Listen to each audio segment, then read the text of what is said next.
خوش آمدید کہتے ہیں آپ کو ایک بار پھر. علماء کرام ہمارے ساتھ تشریف فرما ہے, سحر کا دسترخوان ہے, وسیم وسیع صاحب بھی ہیں, اذان فجر دیں گے انشاءاللہ. جس طرح میں نے کہا بس تھوڑے دن ہی رہ گئے ہیں تو تھوڑی سی نشستیں رہ گئی ہیں, سوالات بہت سارے ہیں, تو ہم اس نشست میں بھی کوئی نہ ایک موضوع تو رکھیں گے, لیکن ذرا کچھ سوالات بھی انٹرٹین کر لیں گے. ایک مسئلہ ہے جس کے بارے میں بہت ساری کوئریز آئی تھیں, رضا داؤدانی صاحب, اس میں وہ آپ نے اس وقت کہا تھا کہ تھوڑا سا اس کی تفصیلات ہے, تو ہم نے اس سیگمنٹ میں ٹائم نہیں بچا تھا تو اس کا جواب نہیں لیا تھا. مفتی عامر صاحب اگر آپ اس میں کچھ ایڈ کرنا چاہیں تو کر دیجیے گا کہ فقہ جعفریہ کے مطابق آرگنس ڈونیٹ کرنے کا معاملہ بعد از مرگ, کہ کوئی انسان کہے کہ بھائی میں نے چلا جانا تو میری آنکھیں کس کام کی ہیں, تو میں ڈونیٹ کرتا ہوں, کسی کی کام آ جائے گی, کچھ دیکھ لے گا ساری زندگی, تو یہ کیا ہے؟ مفتی عامر صاحب مزید ڈیٹیلز بتائیں گے. اس دن آپ نے کہا تھا کہ شاید گنجائش کم ہے, لیکن مزید بھی آپ بتائیے گا, آپ بتا دیجیے پہلے. بسم اللہ الرحمن الرحیم. اس کو ہمیں شروع کرنا پڑے گا زندگی سے. اچھا, کہ زندگی میں مثال کے طور پر ایک شخص ہے, بلڈ ڈونیشن دینا چاہتا ہے, کیا یہ جائز ہے؟ تو جواب یہ کہ جی ہاں یہ جائز ہے. صحیح. اسی طریقے سے اگر کوئی ایسا آرگن وہ ڈونیٹ کرنا چاہتا ہے کہ جس کے بعد اس کی زندگی تقریباً نارملی چل سکتی ہے, جیسے 2 گردے ہیں تو ایک گردہ اگر ڈونیٹ کر دیا جائے تو کیا اس کے بعد وہ اپنی زندگی ٹھیک طرح چلا پائے گا؟ ممکن ہے کوئی معمولی فرق پڑے, لیکن یہ کہ بہرحال بائی اینڈ لارج کوئی فرق نہیں پڑے گا, اس کی بھی اجازت ہے. صحیح.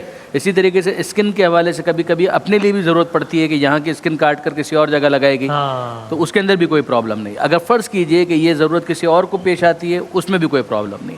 پھر اس کے بعد مرحلہ آتا ہے اگلا, کہ اگر ایک انسان اس دنیا سے جا رہا ہے تو کیا وہ یہ وصیت کر سکتا ہے؟ جواب جی ہاں, یہ وصیت بھی وہ کر سکتا ہے کہ میرے بعض آرگنز کو دوسرے کو ڈونیٹ کر دیا جائے. اب اس کے اندر یہاں پر ظاہر ہے کہ تھوڑا سا تفصیل ہے, اور وہ تفصیل اس طرح سے ہے کہ مثال کے طور پر بعض فقہاء نے یہ بات کہی کہ وہ جو مرحوم ہے, اس مرحوم کے آرگن کو لگانے کے نتیجے میں اگر کسی دوسرے مسلمان کی زندگی بچ سکتی ہے تو پھر یہ جائز ہوگا.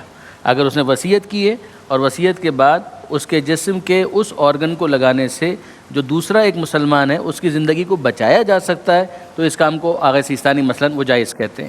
بعض دوسرے فقہاء نے اس سے بھی آگے کی بات کی ہے کہ نہیں زندگی بہتر ہو سکتی ہے, تو بھی اس کے اندر انہوں نے اجازت دی ہے. نہیں دیکھ سکتا اور اب دیکھ پائے گا تو کوالٹی آف لائف میں فرق آ جائے گا. میں یہ کہہ رہا ہوں کہ اس کے اندر ہمارے یہاں فقہاء کے اندر مختلف آ رہا ہے, لیکن یہ کافی گنجائش اس کے اندر رکھی ہے. خود ایران کے اندر بھی چونکہ آیت اللہ خامنہ ایک پوری حکومت کو رن کر رہے ہیں, تو انہوں نے بھی اس کے اندر کافی فتاویٰ دیے ہوئے اور کافی گنجائش کا مظاہرہ اس کے اندر کیا ہے. اچھا, یہاں پر 2 باتیں اور بھی ایڈ کرنا چاہوں گا. وہ یہ کہ فرض کیجئے کوئی غیر مسلم ہے, ظاہر ہے کہ وہ تو اپنے دین کے اعتبار سے اپنے جو بھی وصیت کرنا چاہتا ہے, تو وہ اگر کسی مسلمان کو لگائی جائے تو اس میں بھی کوئی پرابلم نہیں ہے. یعنی اگر فرض کیجئے کہ اس نے یہ وصیت کی تھی اور اس کے قانون کے مطابق اس کی اجازت تھی اور اس کے جسم کا کوئی حصہ یہاں پر لگایا جائے, اس میں بھی کوئی پرابلم نہیں ہے. اسی طریقے سے اگر ماڈرن ٹیکنالوجی کی وجہ سے کسی چیز کو بلڈ کر کے, مثلا اسٹیم سیلز کو گرو کر کے اس طریقے سے اگر کوئی پروڈکٹ ڈیولپ کی جاتی ہے, وہ اگر لگائی جاتی ہے, اس میں بھی کوئی مسئلہ نہیں ہے. اسی طریقے سے اگر کسی جانور کے کسی آرگن کو کسی انسان کے جسم میں منتقل کر دیا جائے تو منتقل ہونے کے بعد وہ اسی کے جسم کا حصہ مانا جائے گا, اس میں بھی کوئی پرابلم نہیں ہے. یہ ہمارے یہاں مطہرات کی ایک پوری بحث ہے کہ جس کے اندر انتقال کا ایک عنوان ہے کہ جس طریقے سے کسی اور کا خون ہے وہ آپ کے خون میں اگر آ جائے تو پھر اس کے بعد وہی حکم آئے گا کہ جو آپ کے خون کا ہے. اسی طریقے سے آرگن کا بھی یہی ہوگا کہ وہ آرگن کسی کا بھی تھا, چاہے وہ پلاسٹک کا تھا فار ایگزامپل, یا کسی جانور کا تھا, لیکن آپ کے وجود کے اندر آنے کے بعد وہ آپ ہی کا حصہ شمار کیا جائے گا, اور اس میں بھی کوئی پرابلم. خلاصہ یوں کرو تو ٹھیک ہے کہ فقہ جعفریہ میں اس کی بہرحال گنجائش ہے, پھر مجتہدین کی اپنی اپنی ڈیٹیلز ہیں, لیکن اس نے بلینکٹ منع نہیں کیا گیا ہرگز بھی, بلکہ اجازت ہے جو کہ آگے بھی بڑھتی جا رہی ہے الگ الگ مجتہد اور جدید دور کے اجتہاد کے ساتھ. جی ہاں, اور تفصیلات ظاہر ہے, پھر ظاہر اپنی ڈیٹیلز ہیں وہ تو. مفتی عامر صاحب اس میں کچھ مزید؟ بسم اللہ الرحمن الرحیم. وسیم بھائی, اس میں سب سے پہلے تو اسی ترتیب سے میں عرض کروں گا کہ جس کا داؤدانی صاحب نے ذکر کیا, تو ہمارے یہاں بھی جو ریجنریٹ ہو جاتے ہیں, بلڈ ہے, جلد ہے, اس میں تو منع ہی نہیں ہے, کوئی حرج نہیں ہے. صحیح. باقی رہ گیا یہ کہ باقی آرگنس, تو اس میں تھوڑی سی ایک دعوت فکر دینا چاہتا ہوں. ہمارے یہاں فتویٰ وہی ہے جو مفتی سہیل صاحب دے چکے ہیں, کیا اجازت نہیں ہے. صحیح. فتویٰ وہی ہے, بالکل صحیح مفتی صاحب نے فرمایا تھا. دعوت فکر یہ ہے کہ دراصل یہ ہے دور جدید کا مسئلہ. پہلے یہ مسائل نہیں تھے، اتنی ٹیکنالوجی نہیں تھی، اتنا اتنی سارا ٹیکنالوجی medical نہیں science تھی، پہلے جو ہے وہ باڈی پارٹس کو ٹرانسپلانٹ نہیں کیا جا سکتا تھا، اس لیے آپ کہیں کہ نصوص اس میں ہیں، فقہا کے جزیات اس میں ہیں، تو بالکل نہیں ہے، صحیح، یعنی یہ اجتہادی اور دور جدید کا ہی شریعتاً مسئلہ ہے۔ بالکل صحیح۔ اچھا، اب آج کی تاریخ میں تقریباً 18 باڈی پارٹس ایسے ہیں جو منتقل کیے جا سکتے ہیں اس وقت تک۔ سائنس جو ہے وہ آنکھ ہیں، کان ہے، ناک ہیں، اسی طریقے سے اپنا کیا کہتے ہیں یہ کڈنی ہے، بہت سارے آرگنس ہیں جو آپ ٹرانسپلانٹ کر سکتے ہیں۔ ایک طرف کچھ آیتیں ایسی ہیں جو ڈائریکٹ نہیں ہیں، ریفلیکٹ کرتی ہیں، جس سے پتہ چلتا ہے کہ نہیں یہ واقعتاً ہمارے پاس امانت ہے، لیکن ریفلیکٹ کرنے کے بعد ایک مجتہد کا کام ہوتا ہے کہ اس پہ غور کرے کہ کیا یہ ریفلیکشن کسی اور نصوص قرآنی سے تو نہیں ٹکراتا۔ بالکل جب صحیح۔ ہم دیگر نصوص قرآنی کو دیکھتے ہیں تو قرآن میں جس طرح یہ بات موجود ہے کہ جس نے ایک انسان کا قتل کیا اس نے ساری انسانیت کا قتل کیا، ہاں۔ ویسے یہ بات موجود ہے جس نے ایک انسان کی زندگی بچائی، بچائی اس نے ساری انسانیت کی زندگی بچائی۔ Yes۔ تو پتہ چلتا ہے کہ انسان کی زندگی بڑی امپورٹنٹ ہے اور اس کو بچانے کا بھی حکم ہے۔ تو اب یہاں پہ چونکہ انسان کی زندگی کا سوال آ جاتا ہے، جس وقت یہ مسئلہ ہوتا ہے کہ یار یہ اگر اس کو آرگنز دے دیا جائے تو اس کی زندگی بچ جائے گی۔ صحیح۔ بعض لوگ اس پہ یہ اعتراض کرتے ہیں کہ بھائی کیا گارنٹی ہے، زندگی موت اللہ کے ہاتھ میں ہے۔ صحیح۔ جب ہم علاج کروانے جاتے ہیں تب بھی تو Guarantee زندگی تو تب بھی موت نہیں اللہ ہوتی کے پاس ہوتی ہے، تو گارنٹی کا جو ہے وہ اس وقت بھی کوئی جو ہے وہ ہمارے پاس سرٹیفکیٹ نہیں ہوتا، صحیح۔ لیکن ہم جاتے ہیں، آپریٹ بھی کرواتے ہیں، علاج بھی کرواتے ہیں، ہر طرح کا رسک اٹھاتے ہیں۔ تو یہاں پر بھی انسانی جان کا معاملہ ہے، انسان کی جان بچانے کا معاملہ ہے، انسان کی زندگی بچانے کا معاملہ ہے، تو اس مسئلے پہ ریویو کیا جائے، اس کو دوبارہ سے دیکھا جائے، اور داؤدانی صاحب کی رائے کی میں کافی تائید کرتا ہوں۔ اچھا ٹھیک ہے، یہ آپ نے خلاصہ اس کا، آپ اس میں کچھ کہنا چاہیں؟ میں اگلا آپ بتائیں پھر۔ بسم اللہ الرحمن الرحیم، صلی اللہ علیہ وآلہ وصحبہ اور سوری کی بات کرتے ہوئے ایک سوال اور ایڈ کرتا ہوں، آپ دونوں کا اس سے متعلقہ کا سوال نہیں ہے۔ گھروں پہ جانور وغیرہ، پیٹس وغیرہ جو لوگ پالتے ہیں، اور اس میں خاص طور پہ ڈاگس، کتے وغیرہ پالنے کے حوالے سے فقہی طور پہ کیا ہے، دونوں کا ملا کر آپ۔ دیکھیں، پہلی بات تو یہ کہ قبلہ مفتی صاحب نے جو فرمایا بالکل میرا خیال بھی یہی کہ علماء کو اس پر غور کرنا چاہیے، اور جو مجتہدین یعنی اجتہاد کے درجے پر فائز ہیں انہیں اس پر غور اور تدبر کرنا چاہیے۔ لیکن اب تک جو مسئلہ سامنے آیا وہ یہی ہے کہ ہم نہیں کر سکتے۔ مثال کے طور پر 2 گردوں کی بات ہے، اب وہ کہتے ہیں کہ ایک گردے پر کام چل سکتا ہے، تو اللہ رب العالمین نے کسی بھی چیز کو بغیر حکمت کے پیدا نہیں فرمایا، تو کچھ نہ کچھ کام تو اس کا ہے نا، یہ تفصیلی بحث ہے۔ اچھا، پھر سوال آتا ہے کہ جی خون جو ہم منتقل کرتے ہیں، خون دیتے ہیں، وہ کیوں دیتے ہیں؟ تو وہ ری جنریٹ ہو جاتا ہے، اور ہمارے بعض پرانے جو علماء ہیں، جو محتاط علماء ہیں، وہ اس سے بھی منع کرتے ہیں۔ پھر اس پہ اجتہاد ہوا اور جی جی جی جی جی علماء نے اجازت دی۔ اچھا، تو بہرحال ابھی تک تو یہی ہے، جس طرح قبلہ مفتی صاحب نے فرمایا، ہمارا موقف بھی یہی ہے کہ یہ امانت ہے اور اس طرح جائز بظاہر نہیں ہے، لیکن انسانی زندگی بچانا یہ بھی ضروری ہے، تو اس پر غور ہونا چاہیے۔ باقی رہا کہ جانوروں کے اعضاء، تو اگر وہ مثال کے طور پر پچھلی مرتبہ ایک خنزیر کا دل جو لگایا گیا تھا، ہاں ابھی ہوا تھا نا، ہاں، اور اس کا انتقال بھی ہو گیا، ڈیتھ ہو گئی۔ تو بہرحال یہ کہ کوئی جانور اگر ہے اور اس کے جو معاملات ہیں وہ ملتے جلتے ہیں، تو اس کا کوئی عضو لگا دیا جائے تو اس میں کوئی شرعی قباحت نہیں ہے، ٹھیک ہے؟ جانوروں کی وہ تکریم نہیں ہے جو انسانوں کی ہے۔ اچھا، آپ نے جو کتا پالنے کے حوالے سے، ڈوگی پالنے کے حوالے سے فرمایا، اب اس میں مسئلہ یہ کہ شوقیہ طور پر نہیں پال سکتے۔ اچھا، شوقیہ نہیں پال سکتے، یہ حکم صرف کتے کے لیے؟ کتے کے لیے، ٹھیک ہے نا؟ شوقیہ کتا نہیں پال سکتے۔